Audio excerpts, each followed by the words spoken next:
വ്യാസമഹർഷി മഹാഭാരതത്തിന് ശേഷം രചിച്ച മഹത്തായ കൃതിയാണ് ഭാഗവതം.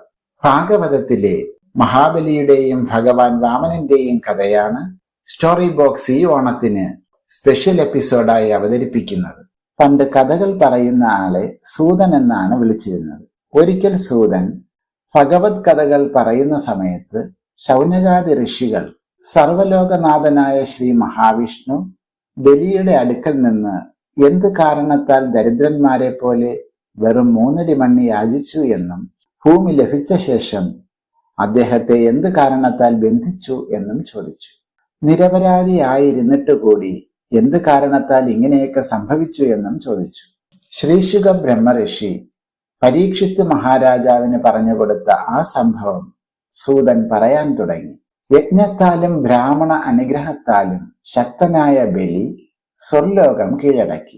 ശേഷം അദ്ദേഹം 100 അശ്വമേധ യാഗങ്ങളെ ചെയ്ത് അതിന്റെ പ്രഭാവം കൊണ്ട് 3 ലോകങ്ങളിലും വിഖ്യാതമായ യശസ്സിനെ ദിക്കുകളിലെങ്ങും വ്യാപിപ്പിച്ചുകൊണ്ട് നക്ഷത്രേശ്വരനായ ചന്ദ്രനെ പോലെ ശോഭിച്ചു. സമ്പൽ സമൃദ്ധമായ രാജ്യലക്ഷ്മിയെ അനുഭവിച്ചു വരികയും ചെയ്തു. അങ്ങനെയിരിക്കെ ഒരിക്കൽ പുത്രശോകത്താൽ ദുഃഖിതയായ അതിഥിക്ക് കശ്യപ പ്രജാപതി പയോവ്രതമനുഷ്ഠിക്കുന്നതിനുള്ള മാർഗം ഉപദേശിച്ചു. അങ്ങനെ സർവേശ്വരനായ ശ്രീഹരിയെ ധ്യാനിച്ചുകൊണ്ട് അതിഥി ദേവി പയോവ്രതത്തെ അനുഷ്ഠിക്കുകയും സന്തുഷ്ടനായ ഭഗവാൻ താൻ തന്നെ പുത്രനായി ജനിക്കാമെന്ന് വരം നൽകുകയും ചെയ്തു. അപ്രകാരം ചിങ്ങമാസത്തിലെ വെളുത്തപക്ഷ ദ്വാദശി തിഥിയിൽ തിരുവോണ നക്ഷത്രത്തിൽ ചന്ദ്രൻ നിൽക്കുമ്പോൾ അഭിജിത്ത് എന്ന മുഹൂർത്തത്തിൽ സർവേശ്വരൻ വാമനമൂർത്തിയായി അവതരിച്ചു. ദേവവാദ്യങ്ങൾ മുഴങ്ങി, അപ്സരസ്സുകൾ നൃത്തം ചെയ്യുകയും ഗന്ധർവന്മാർ പാടുകയും മുനിമാരും ദേവന്മാരും മനുക്കളും പിതൃക്കളും സ്തുതിക്കുകയും ചെയ്തു. എല്ലാവരും അതിഥിയുടെ ആശ്രമസ്ഥാനത്ത് പുഷ്പങ്ങൾ വർഷിച്ചു. അസ്പഷ്ടമായ ചിതാകാരം മാത്രമായിരിക്കുന്ന ശ്രീഹരി ദീപ്തിയാലും ആഭരണ വിഭൂഷണങ്ങളാലും ആയുധങ്ങളാലും യാതൊരു തരത്തിലുള്ള സ്പഷ്ടമായ ശരീരത്തെ ധരിച്ചിരുന്നുവോ ആ ശരീരം കൊണ്ട് തന്നെ അത്ഭുത ചേഷ്ടയോടുകൂടിയ ഭഗവാൻ അതിഥിയും കശ്യപനും നോക്കി നിൽക്കെ നടൻ വേഷം മാറും പോലെ പൊക്കമില്ലാത്ത ഒരു കുമാരനായിട്ട് ഭവിച്ചു. പൊക്കമില്ലാത്ത ആ ഉണ്ണിയെ കണ്ടിട്ട് സന്തുഷ്ടരായ മുനിമാർ കശ്യപ പ്രജാപതിയെ മുൻനിർത്തി ജാതകർമ്മം മുതലായ വൈദിക ക്രിയകളെ ചെയ്യിപ്പിച്ചു. ഉപനയന സമയത്ത് സൂര്യൻ ഗായത്രി മന്ത്രം ചൊല്ലിക്കൊടുത്തു. ദേവഗുരു ബ്രഹ്മസൂത്രവും കശ്യപ പ്രജാപതി അരയിൽ കെട്ടുവാനുള്ള മഞ്ഞ പുൽച്ചരടും നൽകി. ഭൂമി ദേവി മാൻതോലും വനങ്ങളുടെ അധിപതിയായ ചന്ദ്രൻ ദണ്ഡും മാതാവായ അതിഥി കൗബീനവും അന്തരീക്ഷ ദേവത കുടയും ലോകപാലകനായ വാമന ബ്രഹ്മചാരിക്ക് നൽകി. ബ്രഹ്മദേവൻ ജപമാലയും സപ്തഋഷികൾ ദർഭപ്പുല്ലും സരസ്വതി കമണ്ഡലവും നിർവികാര സ്വരൂപനായ വാമനന് നൽകി. ഇപ്രകാരം ഉപനയിക്കപ്പെട്ട് കഴിഞ്ഞ വാമന ബ്രഹ്മചാരിക്ക് കുബേരൻ ഭിക്ഷാപാത്രത്തെ പ്രദാനം ചെയ്തു. അന്നപൂർണേശ്വരിയായ ഉമാദേവി ഭിക്ഷയും പ്രദാനം ചെയ്തു. ബ്രഹ്മഋഷി സമൂഹത്താൽ സേവിതനായ ആ ബ്രഹ്മചാരി സദസ്സിനെ തന്റെ ബ്രഹ്മതേജസ് കൊണ്ട് കൂടുതൽ പ്രകാശമാനമാക്കി. അനന്തരം ഭൃഗുവംശക്കാരായ ശുക്രാദികളുടെ ആഭിമുഖ്യത്തിൽ അനേകം അശ്വമേധയാഗങ്ങൾ കൊണ്ട് യജിച്ചുകൊണ്ടിരിക്കുന്നവനും സമൃദ്ധിശാലിയുമായ ബലിചക്രവർത്തിയെ പറ്റി കേട്ടിട്ട് ആ സ്ഥാനത്തേക്ക് സമസ്ത ബലവീര്യങ്ങളാലും സമ്പൂർണനായ ശ്രീ വാമനൻ സ്വശരീരഭാരത്താൽ ഓരോ അടിവെപ്പിലും ഭൂമിയെ കുനിച്ചുകൊണ്ട് യാത്രയായി. നർമ്മദാ നദിയുടെ വടക്കേ കരയിലുള്ള ഭൃഗുകച്ചം എന്നു പേരായ പുണ്യസ്ഥലത്ത് മഹാബലിയുടെ ഋത്വിക്കുകളായി മഹായജ്ഞത്തെ നടത്തിക്കൊണ്ടിരുന്ന ഭൃഗുവംശ ബ്രാഹ്മണർ ആരെല്ലാം ഉണ്ടായിരുന്നുവോ അവർ സമീപത്ത് തന്നെ ഉദിച്ചുയർന്ന സൂര്യനെ പോലെയുള്ള ആ ബ്രഹ്മചാരിയെ നിരീക്ഷിച്ചു. അവർ വാമനമൂർത്തിയുടെ തേജസ്സിനാൽ കാന്തിയില്ലാത്തവരായി ഭവിച്ചു. സൂര്യനോ അഗ്നിദേവനോ എന്നൊക്കെ പലരും ഊഹിച്ചു തുടങ്ങി. ആ സമയം വാമനമൂർത്തി എല്ലാ ബ്രാഹ്മണ ചിഹ്നങ്ങളോടും കൂടി ആ യജ്ഞശാലയിൽ പ്രവേശിച്ചു. ആ സമയം എല്ലാവരും ആ ദിവ്യ തേജസ്സിനാൽ ആകൃഷ്ടരായി അദ്ദേഹത്തെ സ്വീകരിച്ചു. മഹാബലി അദ്ദേഹത്തിന് ഇരിപ്പിടം നൽകി. ശേഷം പാദം കഴുകി പൂജിച്ചു. പാദതീർത്ഥം ശിരസിൽ ധരിച്ചു. ശേഷം അദ്ദേഹത്തെ സ്തുതിച്ച് അങ്ങയ്ക്ക് വേണ്ടി എന്താണ് ചെയ്യേണ്ടതെന്ന് ചോദിച്ചു. എന്തായാലും ഇഷ്ടം പോലെ ആവശ്യപ്പെടാം എന്നും പറഞ്ഞു. മഹാബലിയുടെ വാക്ക് കേട്ട് സന്തുഷ്ടനായ വാമനമൂർത്തി അദ്ദേഹത്തെ അഭിനന്ദിച്ച ശേഷം ഇങ്ങനെ അരുൾ ചെയ്തു: മഹാരാജാവേ, അങ്ങയുടെ വാക്ക് പ്രിയങ്കരവും വാസ്തവവും വംശമഹിമയ്ക്കുതകുന്നതും ധർമ്മത്തോട് ചേർന്നതും കീർത്തിക്ക് കാരണവുമാകുന്നു. ധർമ്മ ആചരണത്തിൽ ഭൃഗുവംശരായ ശുക്രാദികളും അങ്ങയുടെ കുടുംബത്തലവനായിരിക്കുന്ന മുത്തശ്ശൻ പ്രഹ്ലാദനും അങ്ങയ്ക്ക് മാർഗദർശികളാണല്ലോ. ബ്രാഹ്മണന് യാചിക്കുന്നതെന്തും കൊടുക്കാതെ അവനെ തിരസ്കരിക്കുന്ന, അസാത്വികനായിട്ടോ തരാമെന്ന് പറഞ്ഞ് കൊടുക്കാതെ ഒഴിഞ്ഞു മാറുന്ന പിശുക്കനായിട്ടോ ഏതെങ്കിലും ഒരു വ്യക്തി വിഖ്യാതമായ ഈ വംശത്തിൽ ഉണ്ടായിട്ടില്ല. തുടങ്ങി കുറച്ചു കാര്യങ്ങൾ പറഞ്ഞ ശേഷം ഭഗവാൻ പറഞ്ഞു: അസുരാധിപതി, വരദാതാക്കളിൽ ശ്രേഷ്ഠനായ അങ്ങയുടെ അടുക്കൽ നിന്ന് ഞാൻ എന്റെ കാലുകൊണ്ട് അളന്നെടുക്കാവുന്ന 3 അടിയോളം കുറഞ്ഞൊരു ഭൂമിയെ വരിച്ചുകൊള്ളുന്നു. ലോകങ്ങളുടെ എല്ലാം ഏകനാഥനും അത്യുദാരനുമായിരിക്കുന്ന അങ്ങയിൽ നിന്ന് മറ്റൊന്നും ഞാൻ ആഗ്രഹിക്കുന്നില്ല. വേണ്ടത് മാത്രം കൈക്കൊള്ളുന്ന വിവേകി പാപത്തെ ഒരിക്കലും പ്രാപിക്കുന്നില്ല. അത് കേട്ട മഹാബലി ഇങ്ങനെ പറഞ്ഞു: ബ്രാഹ്മണ വംശത്തിൽ പിറന്ന അല്ലയോ കുമാര, അതിശയം തന്നെ. അങ്ങയുടെ വാക്കുകൾ വലിയവർ അംഗീകരിച്ചതാണ്. എങ്കിലും അങ്ങ് ഇളം ബുദ്ധിയുള്ള ഒരു കുട്ടിയാണ്. തൻകാര്യത്തെക്കുറിച്ച് വേണ്ട വിധം ബോധവാനല്ല. ലോകങ്ങൾക്കെല്ലാം ഒരേ ഒരു നിയന്ത്രാതാവായ ഒരു ദ്വീപിനെ പോലും ദാനം ചെയ്യാൻ കഴിവുള്ള എന്നെ സ്തുതിവചനങ്ങളാൽ വഴിപോലെ ആദരിച്ച് 3 അടി മണ്ണ് മാത്രം ഏതൊരുവൻ യാചിക്കുന്നുവോ അവൻ ബുദ്ധിശൂന്യനാണ്. ഒരുവൻ എന്നെ സമീപിച്ച ശേഷം മറ്റൊരുത്തനോട് യാചിക്കുവാൻ ഇടയാകരുത്.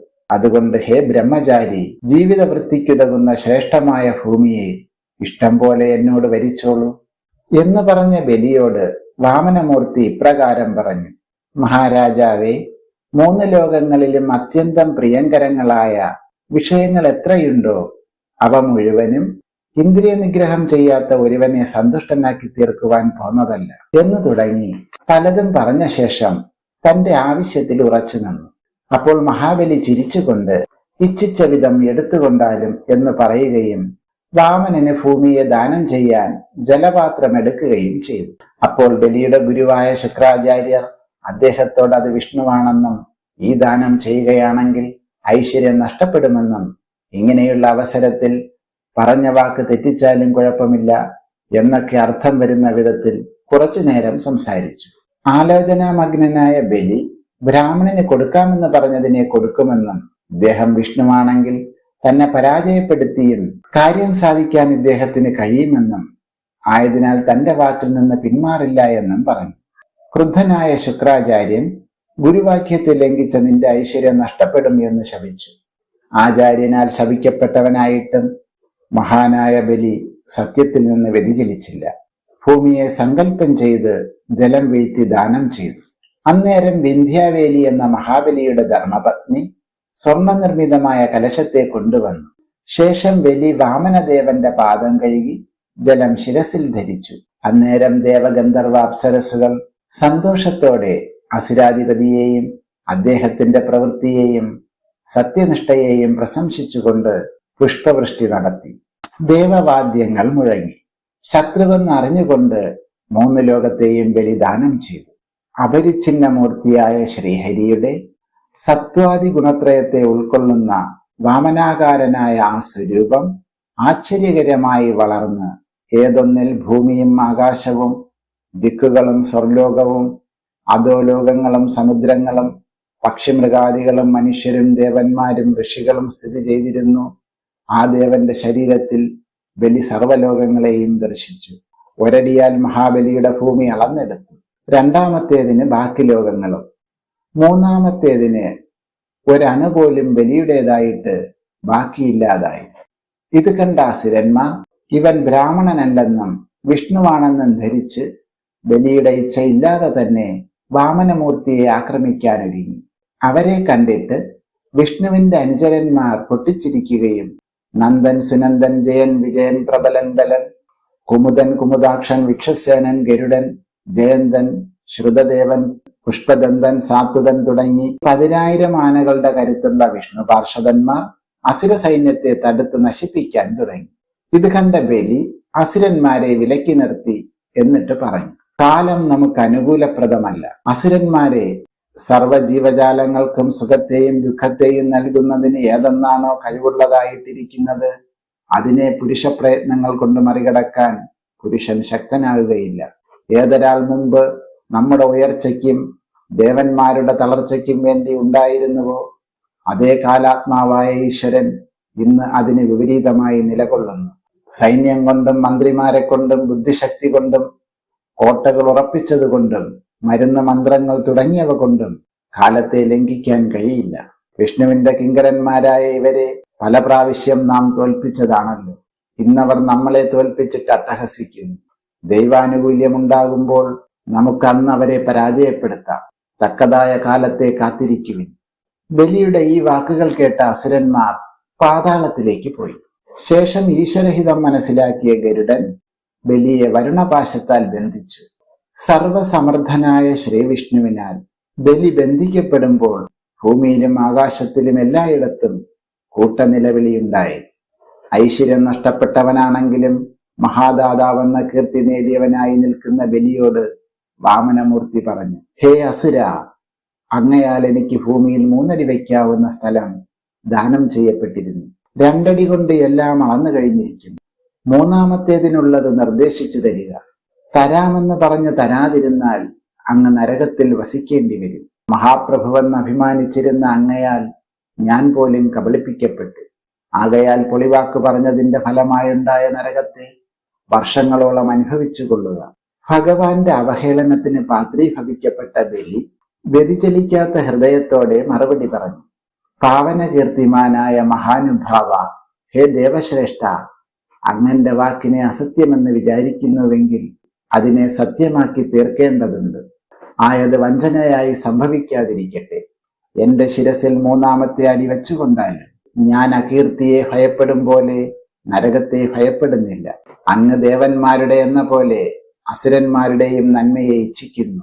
അസുരന്മാരായ ഞങ്ങൾക്ക് അങ്ങ് ശത്രുത്വേന മറഞ്ഞിരിക്കുന്ന ഹിതോപദേഷ്ടാവായ ആചാര്യനാണ്. ശത്രുത്വത്തിന്റെ നിരന്തരാനുഭാവന കൊണ്ട് ഏതൊരു സിദ്ധിയെ ഏകാഗ്രമായ ഭക്തിയോഗത്താൽ പ്രാപിക്കുന്നുണ്ടോ അതിനെ പ്രാപിച്ചിട്ടുണ്ടല്ലോ. അഹോ അത്ഭുതം. ഇങ്ങനെ ധാരാളം കാര്യങ്ങൾ ബലി ഭഗവാനോട് പറഞ്ഞുകൊണ്ട് നിൽക്കെ ഉദിച്ചുയർന്ന പൂർണ്ണചന്ദ്രനെ പോലെ ബലിയുടെ മുത്തച്ഛനായ പ്രഹ്ലാദൻ അവിടെ വന്നു ചേർന്നു. വരുണപാശത്താൽ ബന്ധിതനാകയാൽ നോട്ടം കൊണ്ട് ബലി അദ്ദേഹത്തെ വന്ദിച്ചു. ഭഗവാനെ കണ്ട പ്രഹ്ലാദൻ ആനന്ദ നിമഗ്നനായി സാഷ്ടാംഗം നമസ്കരിച്ചു. ശേഷം പറഞ്ഞു, ബലിക്ക് ഇന്ദ്രപദവി അങ്ങ് തന്നെയാണ് നൽകിയത്. ഇന്ന് തിരിച്ചെടുക്കുകയും ചെയ്ത് അദ്ദേഹത്തെ അനുഗ്രഹിച്ചിരിക്കുന്നു. എന്തുകൊണ്ടെന്നാൽ രാജ ഐശ്വര്യത്താലുള്ള ആത്മവിസ്മൃതിയിൽ നിന്ന് അകറ്റപ്പെട്ടുവല്ലോ. അങ്ങനെ പലതും പറഞ്ഞ് അദ്ദേഹം വാമനമൂർത്തിയെ സ്തുതിച്ചു. ആ സമയം ബലിപത്നി തന്റെ ഭർത്താവിനെ ബന്ധിതനായി കണ്ട് ഭയപ്പെട്ടുകൊണ്ട് വാമനമൂർത്തിയോട് പറഞ്ഞു, 3 ലോകങ്ങളും ഭവാനാൽ സൃഷ്ടിക്കപ്പെട്ടതാണ്. മന്ദബുദ്ധികൾ ഇത് തങ്ങളുടേതാണെന്ന് കരുതുന്നു. ഹേ ദേവാദിദേവ, ഇദ്ദേഹത്തെ വിട്ടയച്ചാലും. അപ്പോൾ ഭഗവാൻ പറഞ്ഞു, ദൃഢവ്രതനായ ഈ മഹാബലി ധനം നഷ്ടപ്പെട്ടിട്ടും സ്ഥാനത്തിൽ നിന്ന് ഭ്രഷ്ടനായിട്ടും ശത്രുക്കളാൽ ആക്ഷേപിക്കപ്പെട്ടവനും തടവിലാക്കപ്പെട്ടവനുമായിട്ടും സ്വജനങ്ങളാൽ ഉപേക്ഷിക്കപ്പെട്ടവനായിട്ടും ആചാര്യനാൽ ശകാരിക്കപ്പെട്ട് ശപിക്കപ്പെട്ടവനായിട്ടും സത്യത്തെ കൈവെടിഞ്ഞില്ല. കപടമാർഗത്തിലൂടെയാണ് ധർമ്മം ഉദ്ബോധിപ്പിക്കപ്പെട്ടത്. എങ്കിലും ഇദ്ദേഹം ധർമ്മത്തെ കൈവിടുന്നില്ല. ഇവൻ ദേവന്മാരാലും അപ്രാപ്യമായ സ്ഥലത്തേക്ക് എന്നാൽ എത്തിക്കപ്പെട്ടിരിക്കുന്നു. ഇവൻ ഞാനാകുന്ന രക്ഷകനോട് കൂടിയിട്ട് സാർവണി മന്വന്തരത്തിലെ ഇന്ദ്രനായി ഭവിക്കുന്നതാണ്. അതുവരെ വിശ്വകർമാവിനാൽ നല്ല നിലയിൽ നിർമ്മിക്കപ്പെട്ടിരിക്കുന്ന സുതല ലോകത്തിൽ വസിച്ചു കൊള്ളട്ടെ. അവിടെ വസിക്കുന്നവർക്ക് എന്റെ നിരീക്ഷണത്താൽ ആദികളും വ്യാധികളും ഉണ്ടാകുന്നതല്ല. തളർച്ചയും ഉത്സാഹക്കുറവും നാനാശല്യങ്ങളുമില്ല. ഹേ രാജൻ, അങ്ങയ്ക്ക് നല്ലത് വരട്ടെ. സ്വർലോകവാസികൾ പോലും ആഗ്രഹിക്കുന്ന സുതലത്തിലേക്ക് ബന്ധുജനങ്ങളാൽ പരിവൃതനായിട്ട് യാത്രയായാലും ഇന്ദ്രാദി ദേവന്മാർ പോലും അങ്ങയെ ഇനി അനാദരിക്കില്ല. അങ്ങയുടെ ആജ്ഞയെ അതിലംഘിക്കുന്ന അസുരന്മാരെ എന്റെ ചക്രായുധം നശിപ്പിക്കും. അനുഗാമികളോടും അകമ്പടികളോടും കൂടിയ അങ്ങയെ ഞാൻ എല്ലാ ആപത്തുകളിൽ നിന്നും രക്ഷിച്ചു കൊള്ളാം. അവിടെ താങ്കളുടെ സമീപത്ത് എന്നെ കാണാൻ കഴിയും. ഇപ്രകാരം പറഞ്ഞ ഭഗവാനോട് ബലി ആനന്ദ വിവശനായി ആനന്ദ കണ്ണീരാൽ ഭക്തി കൊണ്ട് ഗദ്ഗദകണ്ഠനായി ഇങ്ങനെ പറഞ്ഞു: ദേവന്മാർക്ക് പോലും ലഭിച്ചിട്ടില്ലാത്ത കൃപാകടാക്ഷം അധമനായ ഈ അസുരനിൽ അർപ്പിക്കപ്പെട്ടുവല്ലോ, അതിശയം തന്നെ. ഇങ്ങനെ ഭഗവാനെ സ്തുതിച്ച് ബന്ധനത്തിൽ നിന്ന് മുക്തനായ ബലി ശ്രീഹരിയെയും ശ്രീ പരമേശ്വരനെയും ബ്രഹ്മദേവനെയും നമസ്കരിച്ചിട്ട് സന്തുഷ്ടനായി അസുരന്മാരോടും തന്റെ മുത്തച്ഛനായ പ്രഹ്ലാദനോടും ബന്ധുജനങ്ങളോടും കൂടി സുതലത്തിൽ വാമനമൂർത്തിയാൽ രക്ഷിക്കപ്പെട്ടവനായി സുഖസമൃദ്ധികളോടുകൂടി വസിച്ചു. ചിങ്ങമാസത്തിലെ തിരുവോണ നാളിലാണ് ഭഗവാൻ ദേവാസുരഹിതാർത്ഥം ഭൂമിയിൽ വാമനനായി അവതരിച്ചത്. ആ പുണ്യദിനം ലോകം മുഴുവൻ വാമന ജയന്തിയായി ആഘോഷിക്കുന്നു. വ്യാസവിരചിത ഭാഗവതത്തിൽ നിന്നെടുത്ത കഥാഭാഗങ്ങൾ ചുരുക്കി തയ്യാറാക്കിയതാണ് ഇത്. ബലിക്ക് സർവ്വ ഐശ്വര്യങ്ങളും പ്രദാനം ചെയ്ത കാലപുരുഷനായ വാമനമൂർത്തി എല്ലാവർക്കും ആയുസ്സും ആരോഗ്യവും ഐശ്വര്യവും ശാന്തിയും പ്രദാനം ചെയ്യട്ടെ.